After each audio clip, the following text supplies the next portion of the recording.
กำลัง9 โมงซื่อๆแต่ว่านกลงแล้วเมื่อกี้หมอนี่นกขวกน้ำกำลังอาบน้ำนี่คือสิลงหลายอยู่วันนี้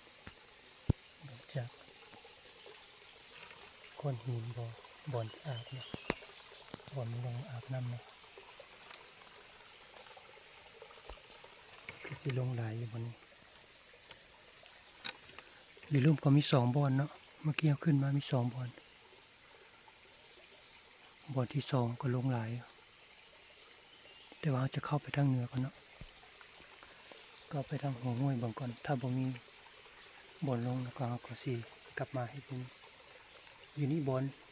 นกมีลงแต่ว่าบ่มีใบตาวเนาะมีแต่ต้นกล้วย 4-5 ต้นถ้าอยู่เทิงบ่มีจะลงมาท่าอยู่นี่เนาะอันนี้เป็นบ่อนที่3แล้วเมื่อกี้เอาเข้ามาบ่อนนกลงนะ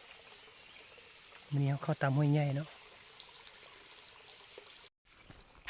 บ่อนนี้ก็ลงนะสังเกตเบิ่งก้อนหินนะบ่อนที่มันลงอาบ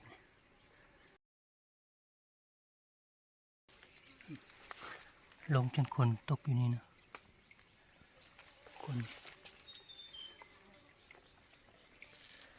อยู่ทางข้างนี่บ่อนได้ก็ไก่ป่าเคลียแปลนหมดเนาะตอนนกเคลียนะบ่อนได้ก็เคลียแปลน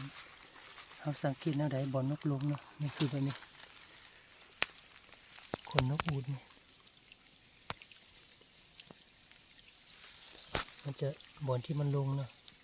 บ่อนใดที่มันลงมันจะบ่มีขี้ฝุ่นนะบ่มีขี้ตมนะคือแบบนี้มันจะบ่มีขี้ตมมันจะใสๆเนาะขี้ทรายก็จะสะอาดนะ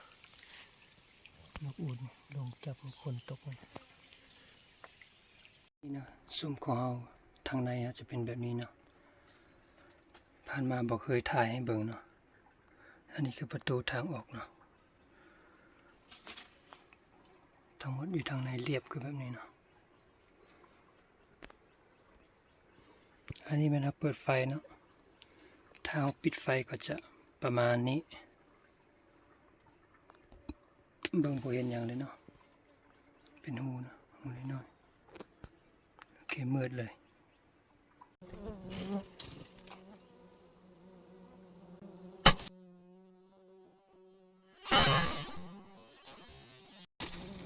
ผู้ใดมักคลิปแบบนี้ขอกดไลค์กดแชร์ให้ได้เด้อเพื่อมีกำลังใจเฮ็ดคลิปต่อไป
ผู้ใดมักคลิปแบบนี้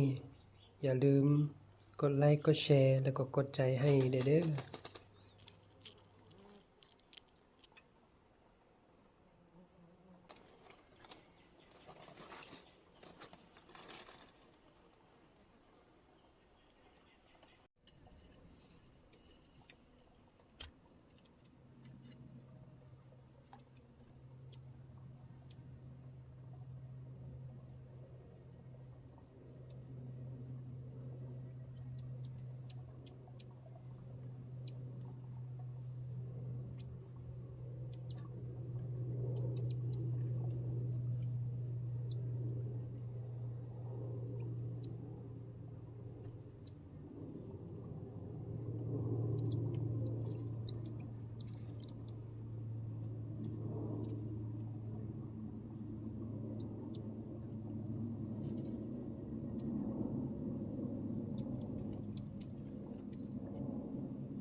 มื้อนี้สุดท้ายบ่ได้ถ่ายเป็นวิดีโอเนาะเพราะว่าแบตหมด